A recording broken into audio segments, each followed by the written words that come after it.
broadcasting directly to you from the DeFi Summit with your hosts Jeff Kelley, Eathan, Janney, and Josh Kriger. We aim to bring you not only the top 1% of what's going on with NFTs today, but also what will stand the test of time. We explore the nuts and bolts in the business side and also the human element of how NFTs are changing the way we interact with the things we love. This podcast is for the futurists and dreamers, the disruptors and creators, the fans and connectors, and the makers and doers who are pumped about this ecosystem and driving where it goes next. Today's expert panel features guests Scottie Su, Toufi Saliba, and Juergen Hoebarth. Scottie Su is co-founder of 101, an NFT social marketplace platform. He has advised many tier 1 artists, global entertainment companies, festival event organizers, and IPs. He is co-founder and managing partner at Orichal Partners, a blockchain and digital asset innovations research and analytics firm. He is an experienced financial professional with years of experience at leading global financial institutions. Toufi Saliba is the CEO of Toda Network and the author of the Toda IP Internet Protocol. Today's protocol enables every ledger-based blockchain to scale to billions of users and handle millions of on-chain transactions per second at a near zero cost. He built deep experience in AI and cybersecurity through his previous ventures as a CEO or board member of various projects, including the IEEE. Juergen Hoebarth is the co-founder at Fortuna Digital Custody.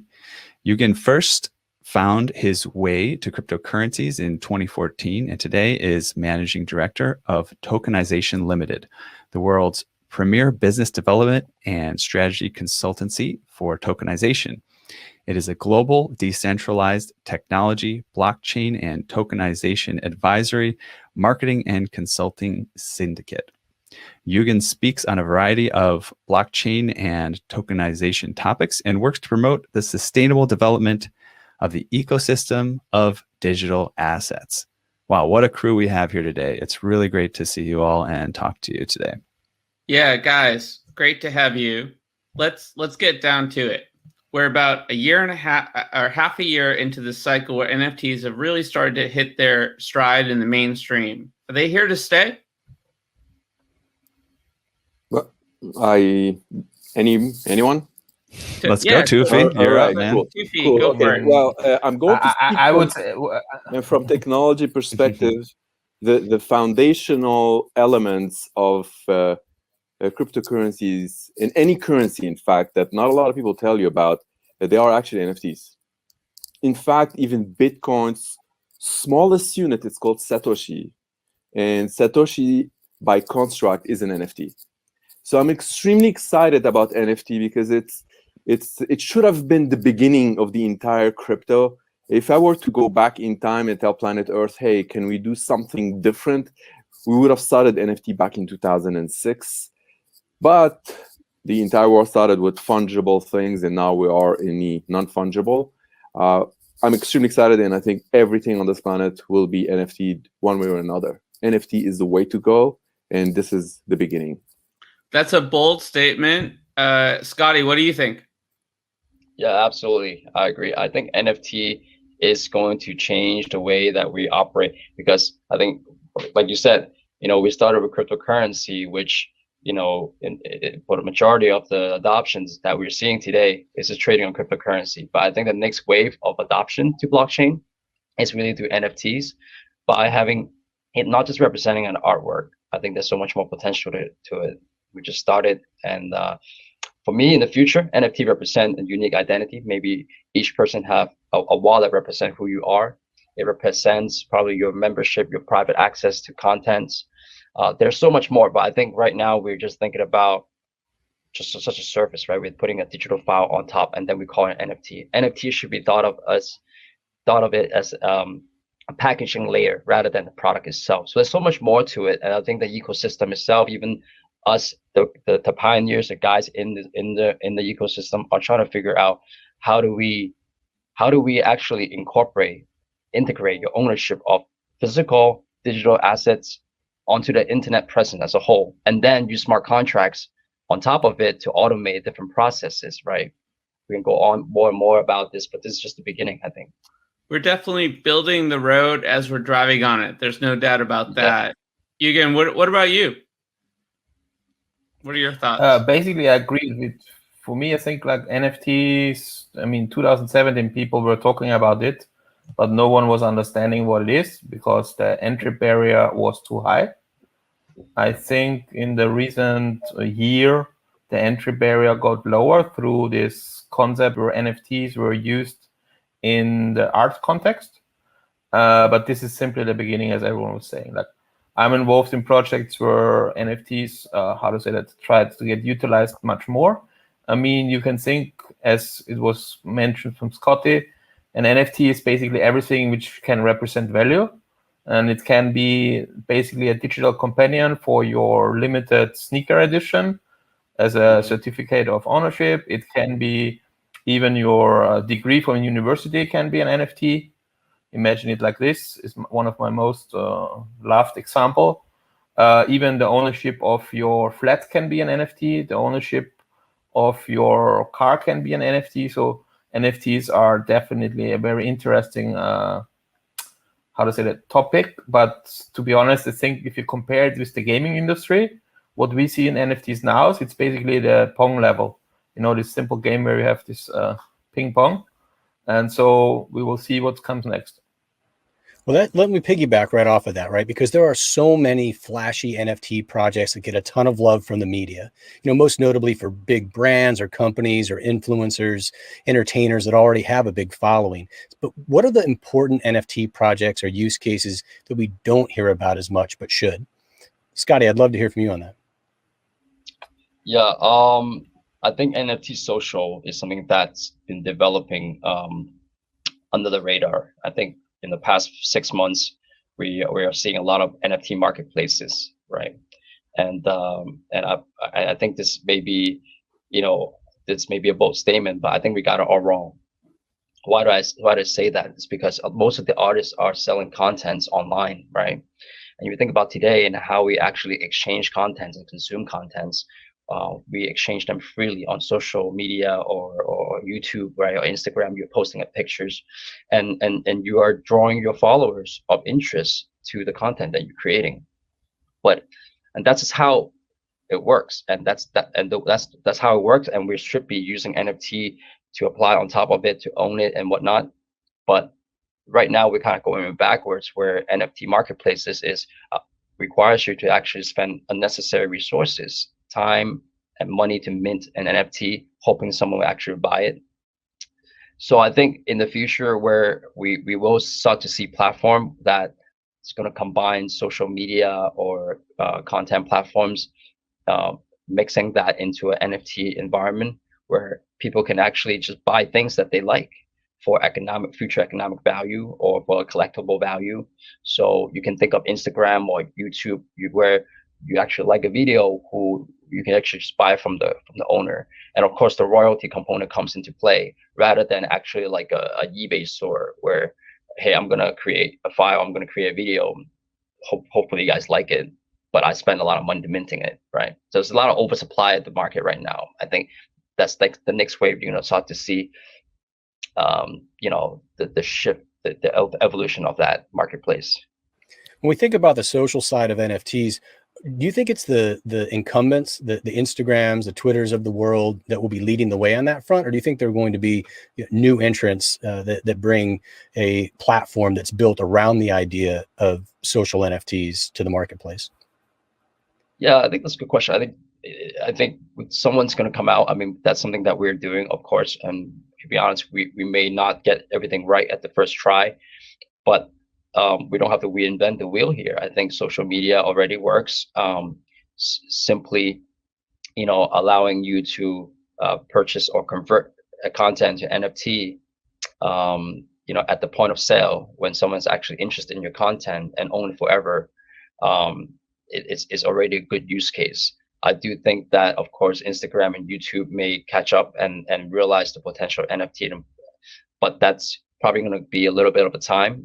As you know, with any innovation and disruptive innovation, it's going to be very inefficient. The the incumbent, the big players actually going to take a little bit of time to actually adopt. So I do think that they will start to see that coming, but we're going to start seeing some smaller players developing these kind of use cases, and the big players come in to kind of partner with them. Mark Zuckerberg just shared a post on Facebook that they're going to open up the creator economy and not charge creators as much as Apple. That's nice, but that feels a little bit off topic in a sense of like how much innovation is happening. It seems like they are becoming a little bit of the dinosaur in the room. Yeah, but you also think about it 2 steps further, and that's just my view, is we have a lot of these social media platforms which are centralized. Essentially, they're just a gatekeeper and holding your contents. You can't really take away your followers or your content away from the platform. Essentially, what blockchain could represent in the future is, I don't know how long that may take, is, you know, our connections are represented through our wallet connections, right? You know, me holding a social tokens of yours, and vice versa. And that representation, that connection, could also means tradable subscription to private contents, right? If I have a channel, if you guys have a podcast channel, if I want to subscribe to it, essentially I'm holding on to a token or a token. And if I want to own a part of your podcast and your podcast is represented in NFT, you know, you can essentially take the NFT file off from, you know, Apple, iTunes to another platform, you know what I mean? And your connection with your followers wouldn't be tied into one ecosystem, right, on Twitter or Instagram. So I do see that in the future. And so when you ask me that question, are the big players coming into the ecosystem? Possibly, but I think the ultimate goal, if we are to go even further, is decentralizing the existing model, right? Decentralizing YouTube. Those are fabulous points, Scottie. Yes. You brought, and I know I just wanted to jump in here if you don't mind. Yeah, yeah. You brought 3 fabulous points, and the last one, which is decentralization, is our only weapon to win against the big giants. And the reason why I tell you that, because they don't get it. They think by centralizing things is power to them, until they get to a border of a certain nation that restrict them from doing certain business, and then they're like, oh, that's what you meant by the power of decentralization. And that's the weapon that we have, that we will win against all of those big corporations. The other 2, currently they have them better than what we do, but we will win on the other 2. The other 2 that you've mentioned, Scottie, one of them is that cost. Currently the cost is prohibitive for NFTs, but that's going to go down by over 99.99999%. I guarantee you. And I know a lot of projects are working on that. And the other one is the actual interoperability that you've mentioned, which we've also lacked, but they lack too. The current interoperability, it's like, you know, if you have an NFT on Ethereum and then someone else has got that NFT on, like, you know, Algorand or Avalanche or whatnot, it's still problematic, but that's going to all go down on the network as well. So, you know, I'm really extremely optimistic of what's happening in the, you know, crypto market today, and I really feel that we've nailed it better than ever. Juergen, what are your thoughts, man? Do you agree? Is social the next step for NFTs? I would say, like, I would say that I'm in this industry since 2013, more or less 2014, full-time since 2015, 2016. The challenge what we're having here is decentralization, which is in one way, so the longer I believe in it and the longer I want to have it, I think it's a little bit of an utopia, because as you mentioned it, the issue is, think about how large the NFT space really is. It's not large. So let's assume the largest marketplace is 150,000 people. Imagine that. A normal shitty app on Google Apps has 1 million app followers or downloads. So we need to be a little bit realistic in the universe as well. But let's say it this way, it shows an alternative to what is existing. And I think, like Josh mentioned it very well, this topic, the creator economy. And I think NFTs are kind of, how to say that, We were in a social economy, and we are going in the direction of a creator economy. This is my perception. And we have seen like the last years or the last decade, we have seen digitalization, and now we are going into tokenization. Because in digitalization, it was just existing business models, existing concepts were put one-to-one on the internet. But the advantage layer of digital was not used. This is basically what we can do now. Imagine it like this endless discussion. How can I prove that this file is unique to me?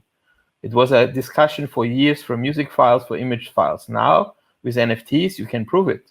You were the first one who was uploading it or was posting it. You can prove it, which is very interesting.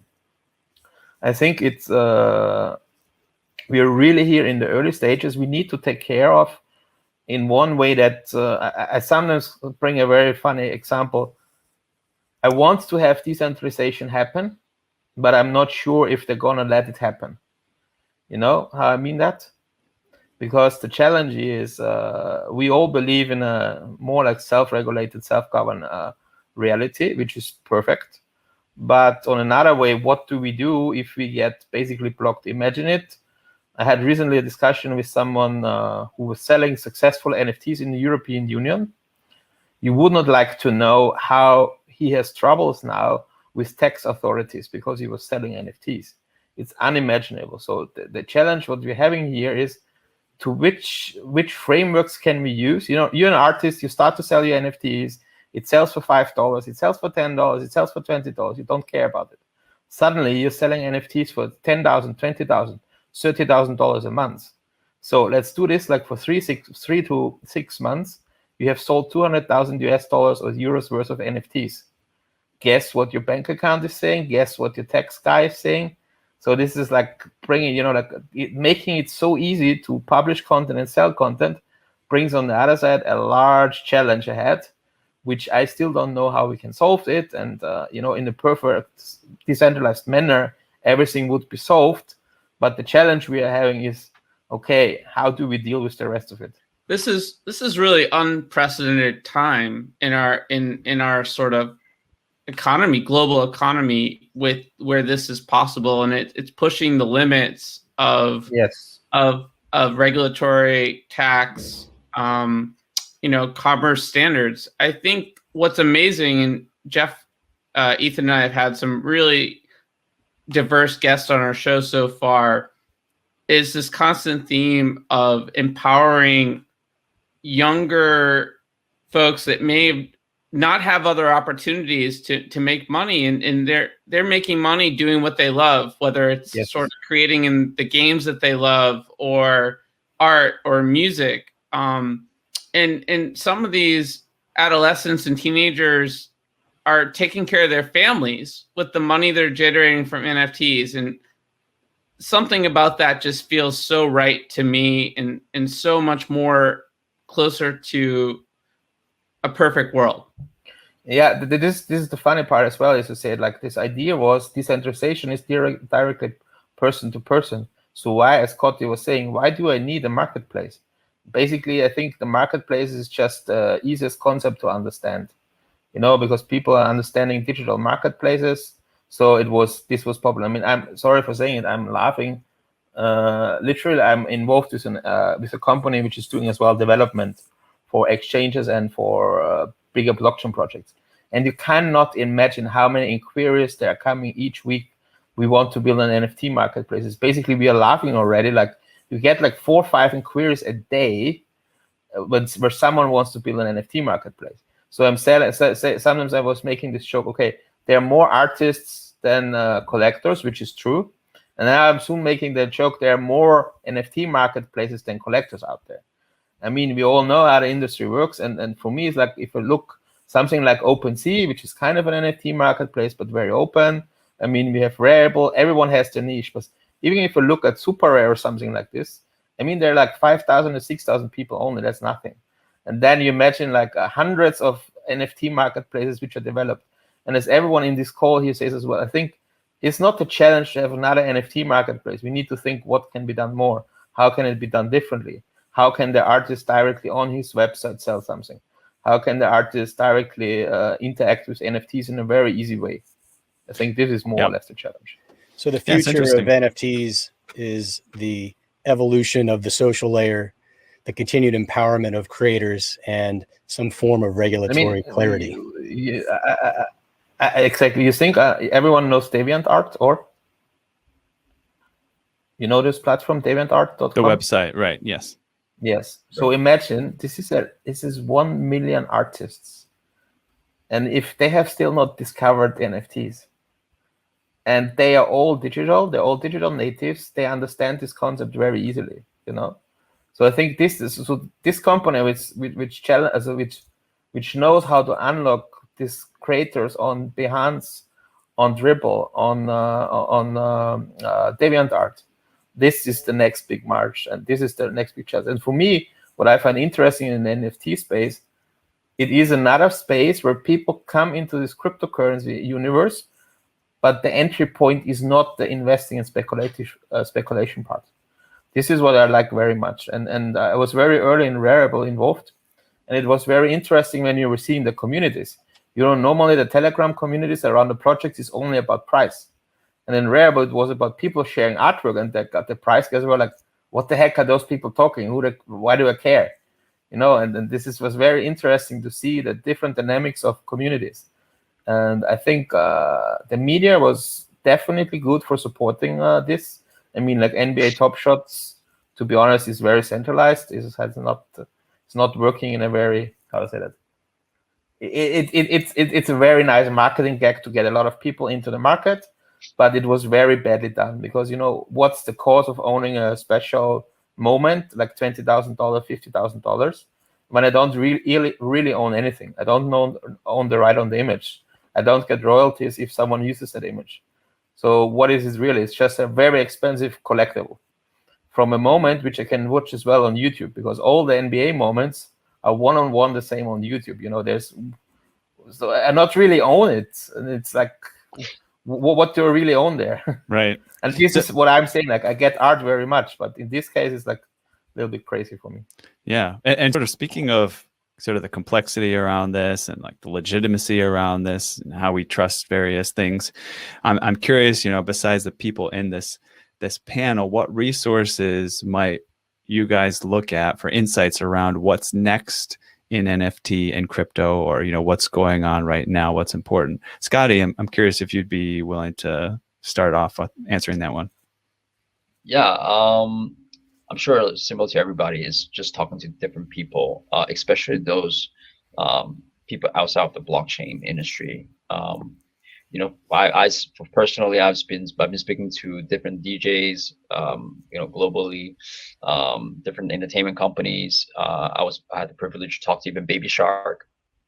I'm not sure I'm supposed to say this, but, you know, nothing official we're working on anyway. But we've been talking, you know, unofficially, just kind of talking to different IPs, brands around the world. And surprising thing is, they are very, very interested in incorporating blockchain, you know, into their business model. And so we have a huge opportunity here. If we get the solutions right, if we find one niche sector that can actually apply blockchain or even use NFTs in the business model, especially in the entertainment industry. You know, we had a music NFT panel earlier in the day. They have a lot of influence, right? Social media have a lot of influence. The more we're connected to the virtual world and whatnot, I think if you're talking to people in the actual industry, then you start to figure out, okay, what are some of the problems out there in the world.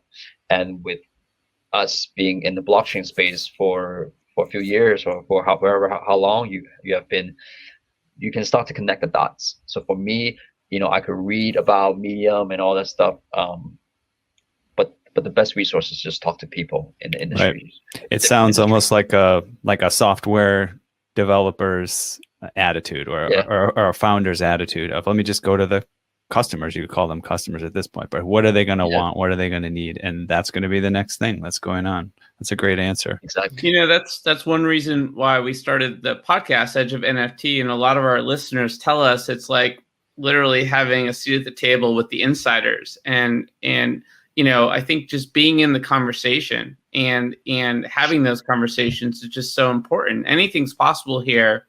for those that are at this conference and want to create, and this is their first time sort of getting into the mix, I think, the message I want everyone to know is just get in the conversation and start creating. Yeah. Also, it was brought up a few times earlier, this idea of the creator economy. And I remember Sal Khan having a little talk up on YouTube or something that I watched many years ago. I mean, it must have been 10, 15, could be even 18, 20 years ago, about the future being the creator economy. And I think really this development of blockchain and NFTs is really a huge part of that. And in essence, it's the economy. If it's a creator economy, it becomes, you are a part of it, whether you like it or not. You have to be a creator. You have to co-create this. There's a sort of a level of responsibility that reminds me of Burning Man. They have a principle of radical participation. Right? You're not there to watch the show. You're there to co-create it. Juergen, I saw you kind of nodding. Did you have anything to add on this topic, or then again the other topic where you look for good information or insights on what's coming?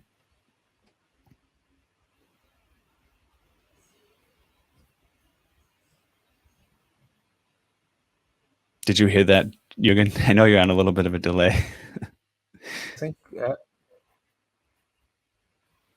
Let's hop over to Toufi. And see if you got anything to say on this. We'll let you jump in. Well, I want to say actually, which is something that also Juergen alluded to earlier, saying like, oh, there's only like 150,000 people in a certain marketplace or whatnot. This is where the opportunity, okay? There are 8 billion people on the planet. Guaranteed, every single one of them is going to be using NFTs on daily basis, but they don't know it. Not a lot of people know what the power of NFT. This is an NFT, guys, okay? If anybody tells you that this is not an NFT, bring them over.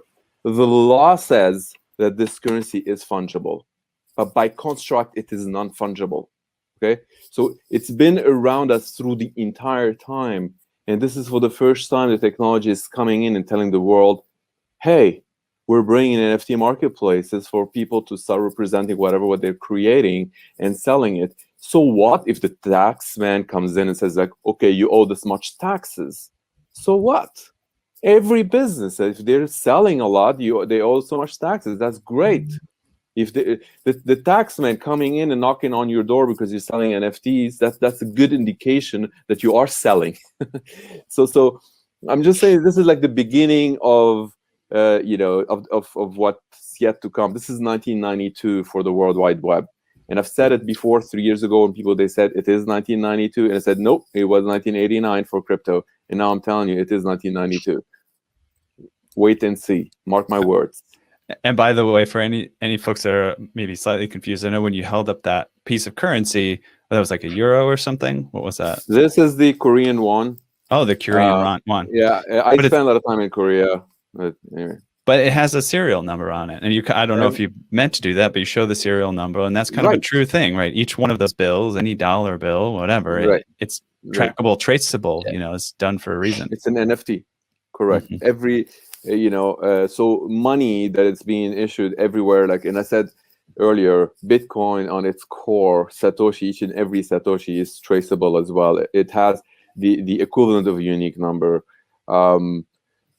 So anything of value has to have a unique number somehow. The current NFT words that you see, the current NFT ledger-based blockchains or whatnot, which we've alluded to earlier, thanks to Scottie's point here, is that there is a ledger and then they're telling it is unique globally. But imagine at some point, all of those ledgers, they figure out that there's something that is actually Earth-based, that it's unique to the entire planet Earth. Holy shit. Okay? This is the future. You do one thing, you represent your Mona Lisa with something that cannot be forced. It is Earth-based. It is as unique to planet Earth as anything.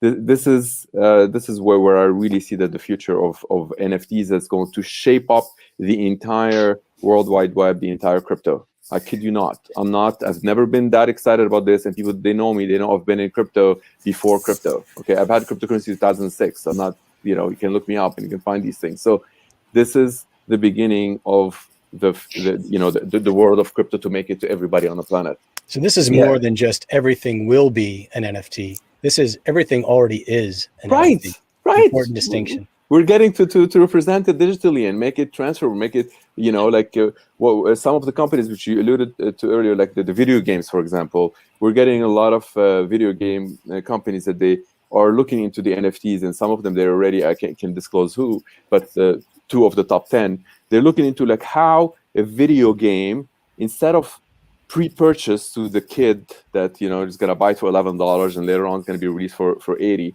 can this be an NFT? And the answer is yes. The kid will buy it for $11, can resell it to another kid instead of calling the company and saying, okay, I want to return it, mom didn't allow it or whatnot. It reduces a lot of friction of like how should you return it, whatnot. It's sitting in that NFT. And when the software is released inside the NFT, it's got enough codes to unlock that single software. Okay, the license is right there, and you bought it for $11. You're free to sell it for $13 or $9. It's up to you. There is no regulator that's going to regulate that. That already exists in the world. This is not a challenge. This is not a challenge. I'm not really here to challenge regulators. I've already challenged regulators like 5 years ago when they asked me to go and educate them on blockchain, and said, you also speak in AI, and AI is going to replace a lot of jobs. What do you think? Blockchain, what is it supposed to replace? I'm like, your jobs, regulators. Yes, exactly. Okay? So we are building technology that is regulated by design. Now, of course, there are a lot of scams and whatnot, but at the end of the day, we're building technology that to bring it to the people. It adds value to the people, and it reduces all of that friction that regulators add into the equation. Regulators, they'd rather walk in the park instead of like doing regulations, if it's self-regulated. The beautiful part is that the ecosystem which we're in here doesn't need to rely on the other ecosystem, because as you said, Toufi, if it's good or bad, the scams, yes, whatever. But in a way, imagine it, you give to 1,000 people, each one $1 million. Out of these 1,000 people, 990 will most likely just make some rubbish. But 10 will make out something awesome of that $1 million because they got enabled. And I see it very similar here in this space. And I'm basically like, if the future of NFTs is, maybe they're not called NFTs because the word is not the perfect word, to be honest. I hope we are finding a better word. Maybe it's this creator economy, whatever it is. But I think we're going to have to change the name of our podcast, though. That wouldn't be fun. You don't have to worry about that. It's been called NFT before even crypto. Okay, I can guarantee that. I've played around. But it's a very technical word. So can we not find a nicer word? You know what I mean? Like, right. Got it. but basically, this is what I'm thinking as well. It's like the future is bright, in particular on that topic. I am 100% agreeing that. It was always creative people were always bringing adoption. So in this case, it will be the same thing. Like in the beginning, the internet was popular because you can upload pictures and show pictures. Like Flickr, like a lot of people were using Flickr. They were creatives. So I think here's as well. So like the power of creative people is much stronger than of the financial people, because there are more people who create something than people who trade. Never underestimate that. So, and I'm thinking as well, like if you're speaking about this, it will have more important, like non-fungible tokens will be more important than fungible tokens. This is basically my fixed prediction and my belief. How it will play out, we don't know. Even if the whole cryptocurrency would get banned, non-fungible tokens would survive because there are other ways. You know what I mean? We don't need speculative assets when we are like a token or whatever, when we're talking about NFTs. Guys, I feel like we could have this conversation for hours, and we need to do that in the real world at some point in the future. We'll figure out an island to meet on in the middle of all these different time zones. But yeah, I was just about to go off the deep end and talk about how all molecules, atoms in the universe are both fungible and non-fungible. So it's good to stop us. Like, I think. but we do this fun little thing where we want to get to know you as human beings as well, and we want everyone that's listening to get to know you. So we have this segment called Quick Hitters, and Jeff, why don't you tell us more about that? Thanks, Josh. Yeah, so Edge quick hitters are a fun, quick way to get to know you a little better, as Josh said. We're looking for short, single word or few word responses, but feel free to expand if you get the urge. We normally do 10 for each guest, but given the size of the panel, we'll ask 3 questions for today. You guys ready? Yep. All right, Scottie, let's start with you. What is the first thing you remember ever selling in your life? Man, when I was in my 3rd grade, I think I was 9 years old. Kid you not, I was selling new and old toys between classmates. So collectibles, physical collectibles, toys, stationaries. I was making $20 US a week. Then I got in trouble like after 3 weeks. But my parents were pretty proud. There are so many troublemaking young entrepreneurs that come onto our show. I just didn't have enough money to get the toy that I want, and so I trade up to it. So I was just making a market. Let nothing stop you. I remember those days. So that was my first thing I sold, I think. Very opportunistic. Awesome. Toufi, how about you? Bow ties. I actually used to make bow ties when I was a kid and used to sell them. And I fired my first employee, which was my brother, and I replaced him with someone else who's a tailor, and made shitloads of money that summer. I was 12 years old. It was a lot of fun. Wow, it sounds like it. Yeah, upgrade on the team too. Digital bow ties. There's something in there for you moving forward. Juergen, how about you? Yeah, basically the first thing I was selling was as well toys. More like on like from our house in the neighborhood, you were collecting the toys and putting them up for sale, like a yard sale, something like this. I think it was not that successfully, but then I think later on, so really business I started to do in the early days of eBay, like selling basically cell phones on eBay was one of the first thing. Like importing, because I was living in Austria, so I was importing them bulk, like 10, 20 pieces. And, like you import 10, 20 pieces, you get your own phone for free. Selling burner phones on eBay. That's awesome. Question number 2. If you could pass on one personality trait of yours to the next generation, what would it be? Toufi, let's start with you. Innovation? One personality trait of yours to the next generation of he said innovation. Oh, you said innovation. Sorry, I thought you were clarifying. Yeah. No worries. Yeah. That's great. Yeah. Awesome. Yeah. That's great. If I were to put it in one word, then it's something that I'm kind of brag about what I'm good at, and I'm brag about what I'm not good at. So I will not pass on my operation skills, administration skills, HR skills, you name it. Okay. So, but when it comes to innovation, if I were to say one thing, I certainly would like to pass this on. Awesome. Juergen, how about you? Being curious, like curiosity, like being always open and even digging into things like, like everyone was doing DeFi, I was doing NFTs. Nice. Beautiful. Scottie, you're up next. I guess I'm quite comfortable stepping outside the boundaries, just thinking, just trying to be different. I'm not, as a kid till now, I always want to do something different and trying to challenge the status quo. So when I left the finance industry in 2017, get laughed at a lot, about moving into cryptocurrency where, it's money laundering and it's all vaporware and things like that. So, I'm the type of guy who would just jump off the plane and do all the bungee jumps and all that stuff. So just keep trying new things. And now everyone calls you, I'm assuming. Now everyone calls me, yes, for coffee and lunch. What should I buy? Go for coffee, go for lunch. Where should I invest? Yeah. You're absolutely right, especially this past Christmas. Yeah. How quickly things change. All right. Last question. Question number 3. What are you going to do next after the podcast? Juergen, let's start with you. Did we catch Juergen's answer to what he would pass on? Yeah, we did. Curiosity, did. right? Okay, we did, yes. Got it. Okay, cool. We did, yeah. What I do next? Actually, going to bed or watching DP because it's 1 a.m. in the morning. Oh man, we appreciate you joining so late, brother. Yeah. Scottie, how about you? It's 1 a.m. here too. My friends outside drinking, so maybe I'll join them, maybe I'll go home. We'll see. I think I Outside in the office drinking, I hope. Not the office. Yeah, I'm here since the morning. So enough the office. always room for a little good time. Toufi, how about you? Friday night.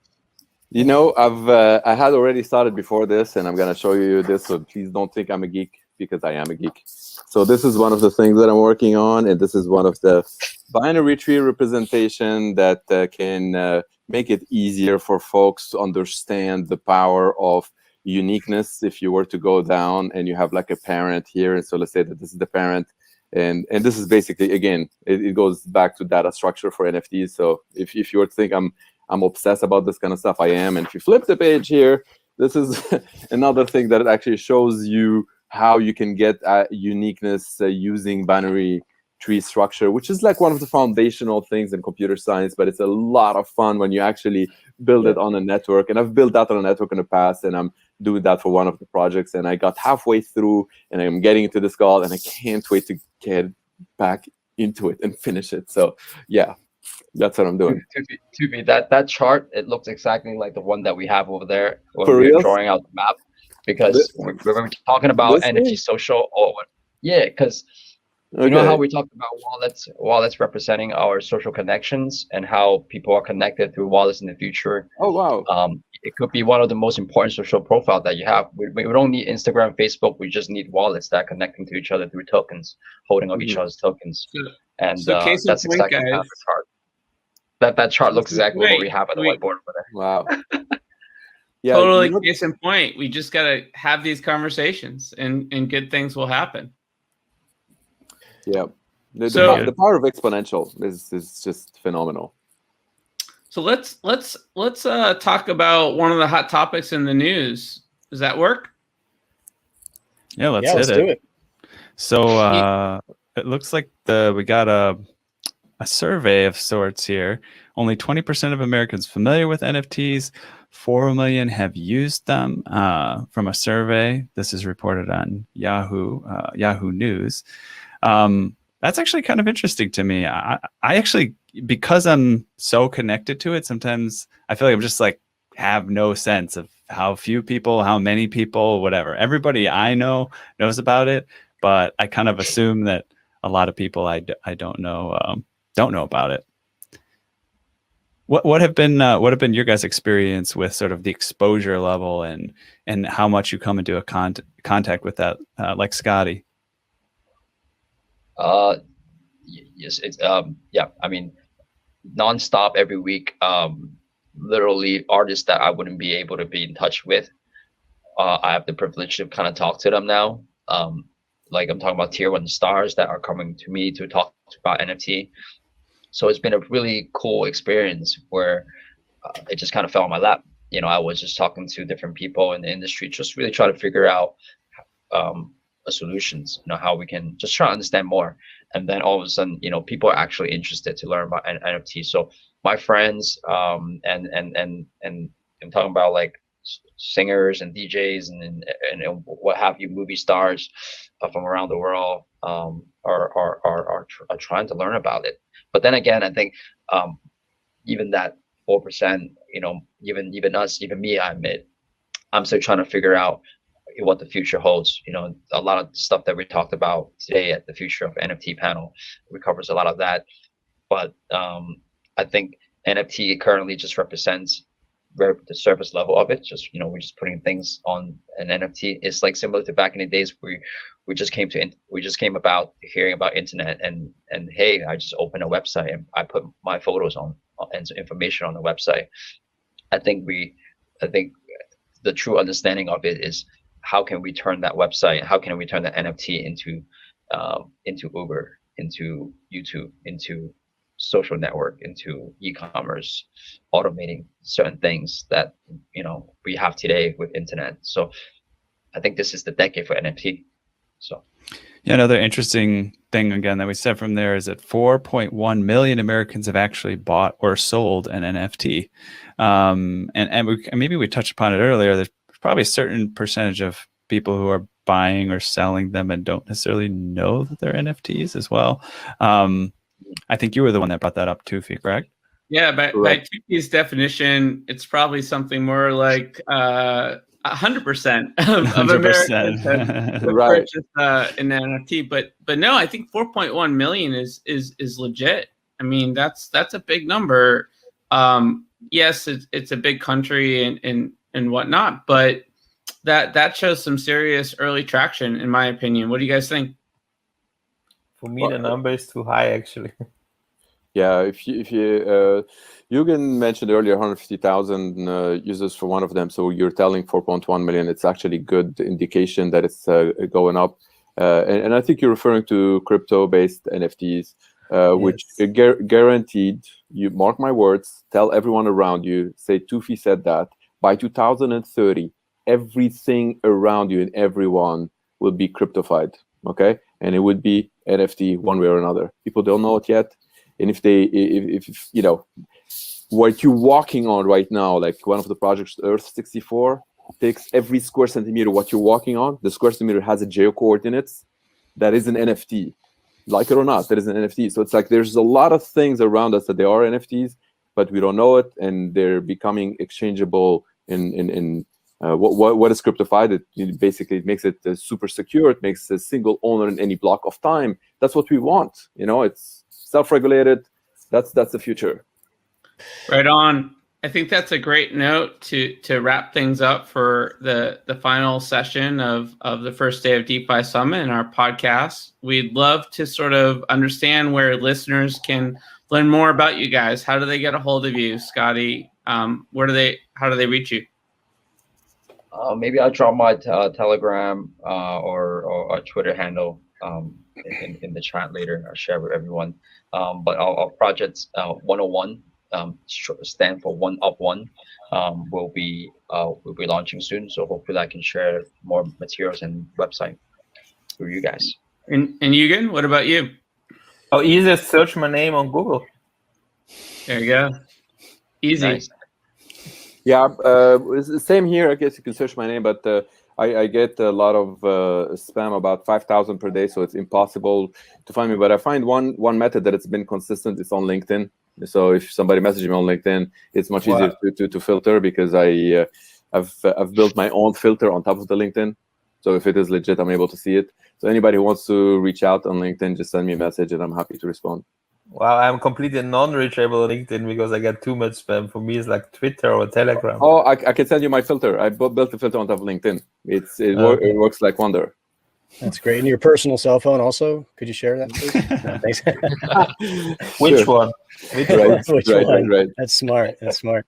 Very cool. Well, we do have an announcement to make regarding Edge of NFT, and that's just that this is actually our official launch. We've been at this for a couple of months in beta mode, but today, again, officially is our launch. Congratulations. Thank you. Yeah, we have sharing it. Wow. We have a ton of really cool things coming up too. So if you visit edgeofnft.com and sign up for our newsletter and follow us on Twitter, you'll actually be the first to know about all kinds of special drops, contests, giveaways, insider news.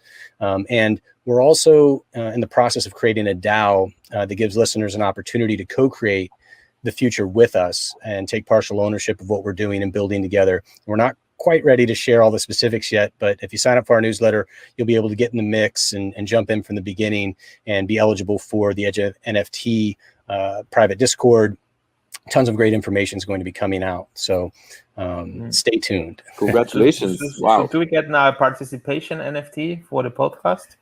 There's going to be a lot of fun stuff right up that alley, brother. It's like all of you guys are reading our minds. So we'll get back to you on some of these ideas, and yeah, that should be in the mix, I think, for sure.